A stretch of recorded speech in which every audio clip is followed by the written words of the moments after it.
जय हिंद बच्चों, आप सभी कैसे हैं। बच्चों, आज हम हल करने वाले हैं कक्षा 10 प्रश्नावली 1.3 का क्वेश्चन नंबर फर्स्ट। क्वेश्चन इस प्रकार से है कि सिद्ध कीजिए कि कर्णी 5 एक अपरिमेय संख्या है। सबसे पहले तो अपरिमेय और परिमेय संख्या क्या होती है मैंने आपको ये बताया है। तो अपरिमेय संख्या की परिभाषा क्या होती है ये आप हमें कमेंट करके जरूर बताइए। बच्चों, ये क्वेश्चन बहुत ही इम्पोर्टेंट है। अक्सर इस प्रकार के क्वेश्चन एग्जाम में पूछे जाते हैं, तो आप इस वीडियो को ध्यान से देखिए और हो सके तो आप इस क्वेश्चन का सॉल्यूशन जो है अपनी नोटबुक में नोट कर लीजिए, ताकि आपको रिवाइज करने में बहुत ही आसान हो और आपको वीडियो बार बार ना देखनी पड़े। देखिए, सबसे पहले इन्हें हमसे क्या कहा है कि आपको सिद्ध करना है कि कर्णी 5 अपरिमेय संख्या है। तो हम क्या करेंगे, इससे उलट मानेंगे। इस प्रकार के जो प्रश्न होते हैं उनमें हम इससे विपरीत मानते हैं, यानी कि विरोधाभास में हम मान लेते हैं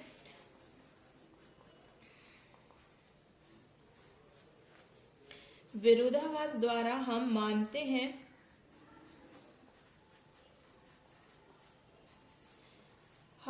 हैं कि यह एक परिमेय संख्या है, कि यह यानी कि कर्णी 5 क्या है, परिमेय संख्या है। जब भी परिमेय संख्या है तो आप कर्णी 5 को a बटे b यानी कि p बटे q कुछ भी कह सकते हैं के रूप में लिख सकते हैं। तब माना कर्णी 5 बराबर क्या हो जाएगा, a बटा b, क्योंकि हम मान रहे हैं क्या कि जो कर्णी 5 है ये परिमेय संख्या है, और जब ये परिमेय संख्या है तो इसको आप a बटे b के रूप में लिख सकते हैं। जहां पर क्या हो जाएगा, जहां a और b सह अभाज्य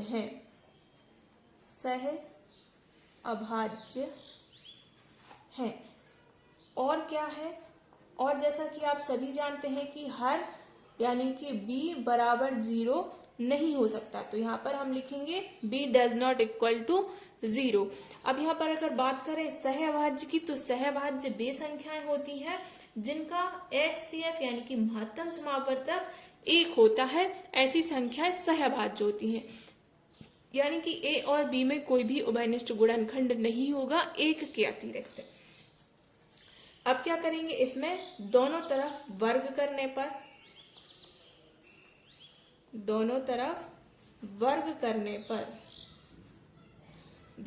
वर्ग किया तो कर्णी 5 का वर्ग यानी कि 5 और a बटे b का वर्ग यानी कि a का वर्ग बटे b का वर्ग। यहां तक आपको समझ में आ गया होगा। अब यहाँ पर हम त्रियक गुणा कर देंगे, तो जो 5 है इसका गुणा हो जाएगा b के वर्ग से, तो यहाँ पर हो जाएगा a का वर्ग बराबर 5b का वर्ग। यहाँ पर हमने क्या किया है, त्रियक गुणा कर दिया है। इसको हम समीकरण नंबर 1 नाम दे देंगे। अब देखिए, यहाँ पर a का वर्ग बराबर क्या लिखा है, 5b का वर्ग। तो इससे हमें ये पता चलता है कि जो a का वर्ग है उसका कोई ना कोई गुणनखंड 5 जरूर आएगा। मतलब जो a का वर्ग है ये क्या होगा, 5 से विभाजित जरूर होगा। तो यही हम यहाँ पर लिख देंगे। यह दर्शाता है कि a का वर्ग 5 द्वारा विभाज्य है।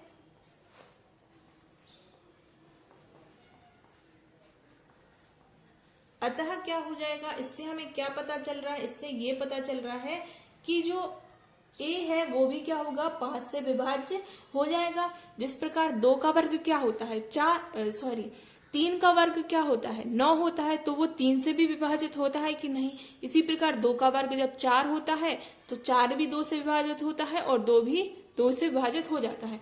तो अगर a का वर्ग 5 से विभाजित होता है तो a भी जो है वो क्या होगा, 5 से विभाजित हो जाएगा। तो वही हमें लिखना है। इससे पता चलता है कि a 5 से विभाज्य है, a भी 5 से विभाज्य है। इसको हम क्या नाम दे देंगे, इसको हम नाम दे देंगे सेकंड।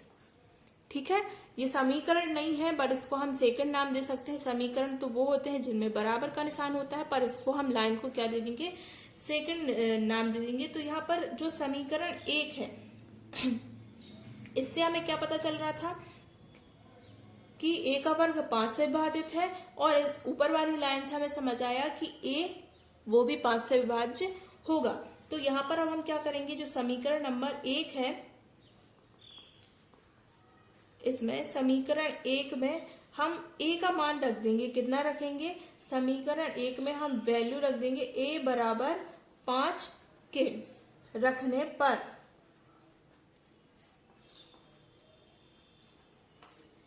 a बराबर 5 के हमने क्यों रखा, क्योंकि जो a है ये 5 से विभाजित हो रहा है, ये हमें पता चल गया, इसलिए हमने 5 के रख दिया। और के यानी कि कोई भी संख्या, ठीक है। तो यहाँ पर समीकरण 1 में हम a की वैल्यू जो है 5 के रखेंगे, यहाँ पर 5 के तो वर्ग, क्योंकि यहाँ पर a का वर्ग है, और बाकी 5b का वर्ग जैसा कि लिखा हुआ है, जहां का तहां हम लिख देंगे। अब देखिए, जब इसमें हम दोनों तरफ वर्ग करेंगे तो ये क्या हो जाएगा, 25 के का वर्ग बराबर, सॉरी वर्ग नहीं किया, इसको हल कर दिया, ठीक है। और ये क्या था, 5b का वर्ग जहां का था। इसको हम काट देंगे तो ये हो जाएगा 5 एकम 5 और 5m 25। तो ये क्या मिलेगा हमारे लिए, b का वर्ग बराबर 5k का वर्ग। अब यहाँ पर देखिए, यहाँ पर आपको क्या देखने मिल रहा है कि b का वर्ग बराबर 5k का वर्ग। अब k यहाँ पर कोई भी संख्या हो सकती है, पर यहाँ पर उसके साथ 5 लगा हुआ है, मतलब कि जो b का वर्ग है ये क्या होगा, ये 5 से विभाजित हो जाएगा, इसका एक गुणनखंड 5 जरूर आएगा। इस लाइन से हमें ये पता चल रहा है। तो हम यहाँ पर लिख देंगे, यह दर्शाता है, जैसा कि हमने समीकरण 1 से पता लगाया था, तो यहाँ पर यह लिखेंगे कि यह दर्शाता है कि b 5 द्वारा विभाज्य है, 5 द्वारा विभाज्य है। इसके लिए हम 3 नंबर दे देंगे, ठीक है ना। तो अब यहाँ पर देखिए, सेकंड वाला क्या कह रहा था, सेकंड वाला कह रहा था कि जो a है वो भी 5 से विभाजित है, और जो थर्ड है ये भी क्या कह रहा है कि b भी 5 से विभाज्य है। जबकि हमने सबसे शुरू में क्या माना था, सबसे स्टार्टिंग में हमने ये माना था कि अगर a बटे b यानी कि करनी 5 परिमेय संख्या है तो a और b क्या होंगे, सहअभाज्य होंगे। सहअभाज्य यानी कि इन दोनों का उभयनिष्ठ सिर्फ गुणनखंड जो है वो 1 के अतिरिक्त कोई अन्य संख्या नहीं आएगी। पर यहाँ पर हम देख रहे हैं कि a भी 5 से विभाज्य है और b भी 5 से विभाज्य है, यानी कि इन दोनों का जो उभयनिष्ठ गुणनखंड है वो क्या निकल के आ रहा है, 5 निकल के आ रहा है, जो कि संभव नहीं है, अर्थात हमारी धारणा गलत थी। चलिए हम इसको भाषा के रूप में आपको लिख के बताते हैं। हम लिखेंगे 2 व 3 से हमें यह पता चलता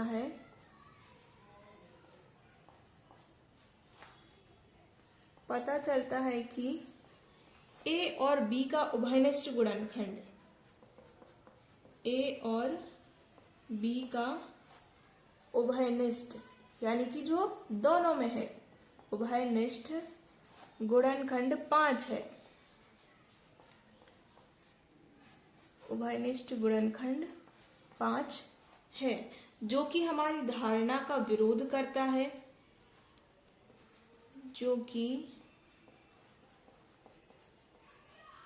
हमारी धारणा का विरोध करता है।